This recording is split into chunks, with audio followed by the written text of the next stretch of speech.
Преди 6 месеца прекрачихме плак училищна прак. Питахме се дали ще се справим, дали ще се научим да четем, ще можем ли да смятаме вярно. Не познавахме всичките си съученици и не знаехме какво ни очаква. Мили родители, уважаеми гости, ние изучихме всички букви. Днес при нас има голям и радостен празник. Него го няма в календара. Той идва всяка пролет с песента на птиците и бъстрите пролетни цветя. Празнуват го първокласниците. Вие сте и най-близки и най-скъпи. С вас днес ще споделим голямата си радост, че Ние вече сме грамотни! Сега, за да ни поздрави, даваме думата на госпожа Гаджева, заместник директор на нашето училище.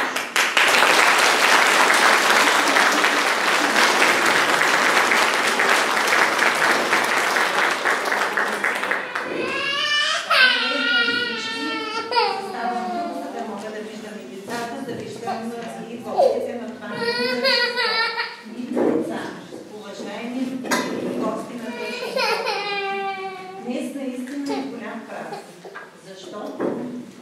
Когато едно дете се научи да чете и пише, то вече открива всичко пред себе си. Отваря се прозорец към света. От сега нататък децата ще могат да четат, ще прочитат много книги. Аз ви пожелавам на всички книги, които четете, да четете с разбиране, да мислите върху това, което четете, за да може наистина да има полза от четене. Буквичките, които сте се научили да пишете, тук сега да напишете прекрасни съчинения, да ги напишете грамотно и красиво. Мили родители, благодаря за включването в подготовката на тържеството. Виждам, че всички сте се включили. Виждам тук и деца, които вече са завършили 4-ти клас, 5-ти клас, а някои са по-големи, които също сме учили заедно с господин Ангелов. Много се радвам, че има много гости. Така че благодаря на всички, че днес сте тук. И ви пожелавам, мили родители, заедно с децата си да прочетете много интересни книжки, да се радвате на всичко написано от тях и да преживеем днес един прекрасен празник. Сигурна съм, че ще е такъв, като виждам как са се подготвили децата. Хубав празник на всички и се радвам за всичко това и благодаря много за поканата.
Вечно всяко българско дете, затова сега от малкото като се учи да чете. След успешни справни с изписване на елементи, разпознаване на букви, съставяне на звукови модели на изречения и още и още. Учениците от първи В клас успешно преминават в вълнуващия следбуквен период. На всички преминали честито.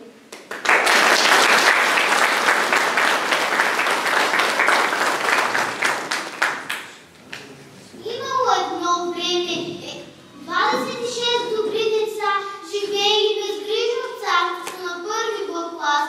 Дените минавали неусетно, децата растяли, а учебният материал се трупал и трупал. И ето днес героите на нашата приказка познават всички букви от българската азбука. Могат да съдичат, а някои дори могат да четат гладко или заразително.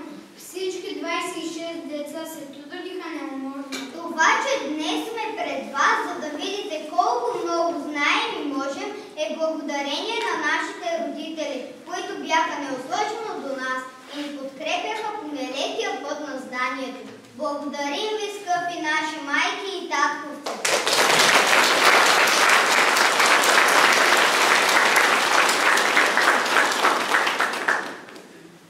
Всички букви знае, мога да чета, имам се позорче, светло към света.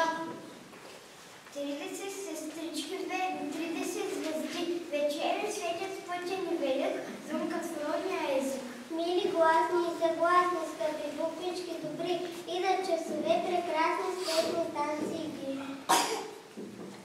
Нека бъдем умни знаци в празничния светъл ден и на всички първолаци азбуката да дадем. Буквички сме интересни, записане сме лесни, с колелчери, с чертички образуваме се всички.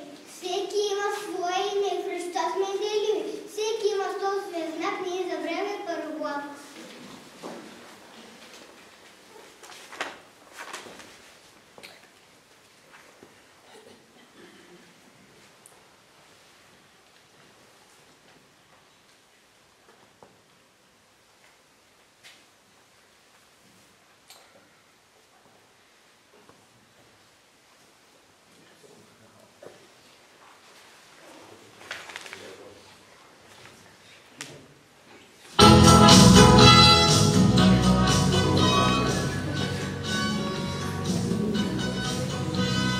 Буквички родни познати, азбука стройно козе, сложиха двамата братя, моите малки ръце.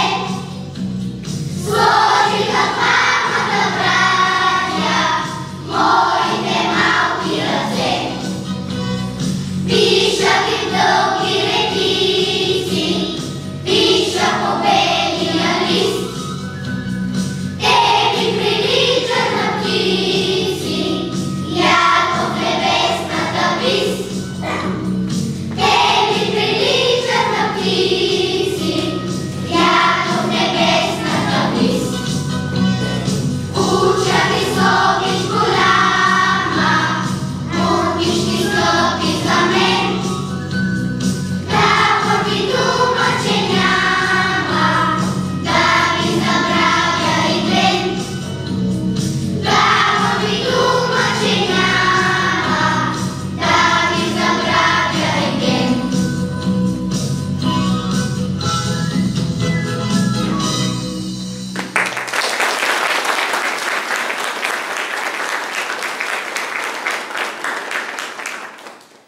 Мили, моя татко има вашето малко дете, станал този ден вече голям, може само да чете. И пишехме внимателно и бавно всяко А и Б, малко или главно не ставаше от вчера по-добре. Задачките ту леснички, ту тули, решавахме задружно и на глас, и стихове, и викащи чичуни, се учехме да сричаме в клас. Затова за нас е днеска празник, светъл и голям, че грамоти сме и разни книжки ще четем по план. Нависоко ще застана и с усмихнато лице ще извикам колкото си мога, аз грамотно съм дете. Аз грамотно съм дете!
баба опече питка, замесила бабата питката, гърнала и малко среща, има сълце, опекла е станала от вкусно по-вкусно, сложила на прозорчето да е синя, постояла питката, постояла, бабата се търкунала от прозорчето на двора, а от двора на пътя, търкалява се питката на пътя, търкалява се, а насреща и взела бая и дедма. Питка ще тея. Не ме яж за бая, ще ти изпея, казала това питката и запяла. Аз съм питка, сладичка, сладичка и вегичка от баба избягах, надя да се не дара. На тебе ще се дам. Това е отказ от приказката.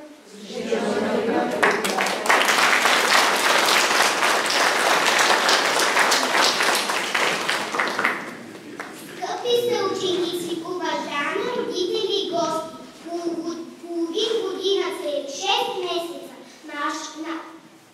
наши най-вярни другачи бяха плачени.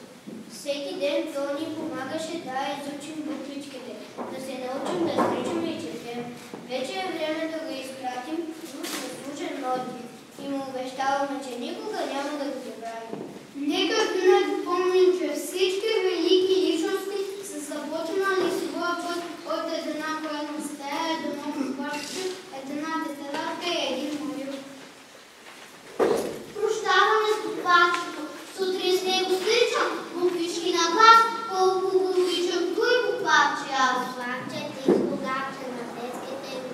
За тебе ще се ходят от дългата ми. С Богом мило букваче, мой приятел любим. Весело ми е, макар че трябва да се разделим. Ти разкрими АБВ-то, тия чудни стъпалца към науката, където манят нейните слънца. И макар да се прощавам и поема път широк, никога не ще забравя това първия урок.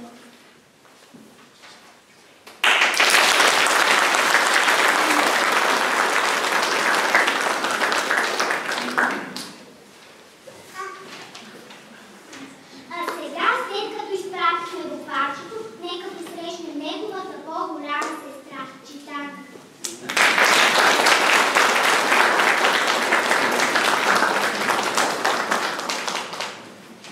Аз съм на буквачето по-голямата сестра.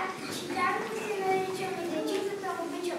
30 повечето интересни, гадам и нелесни. Почваш ли да ме четеш, бързичко ще порастеш.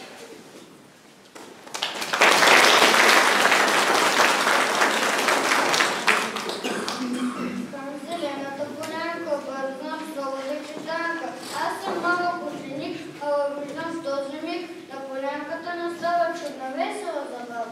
Силно сяда се разлая, към гората бяга зайка, като парлови момчета сбориха си две козлета.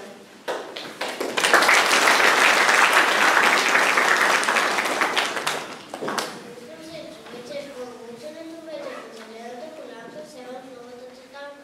Но Цветане не е лесно, но много интересно. Спочи гледай всяка книга, винаги помните, че човека тя издига, че с нея той расте.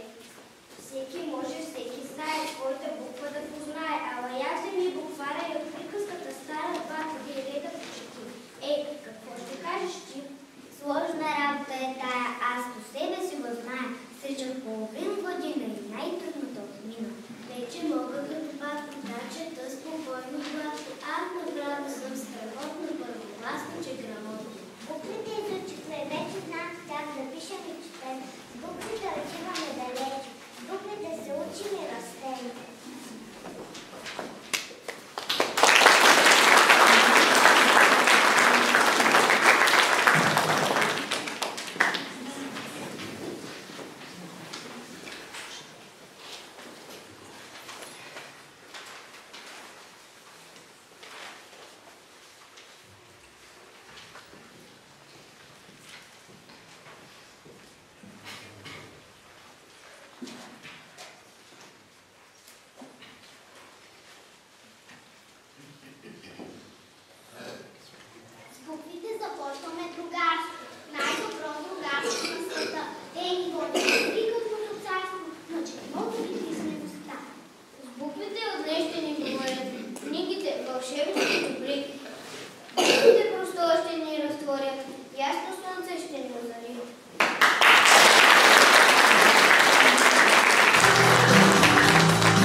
и ще бързате да го откарате при баба и дядо за предстоящата априлска ваканция, отложете, докато пътната обстановка се нормализира. При създалата се пътно-транспортна обстановка няма да успеете да напуснете града.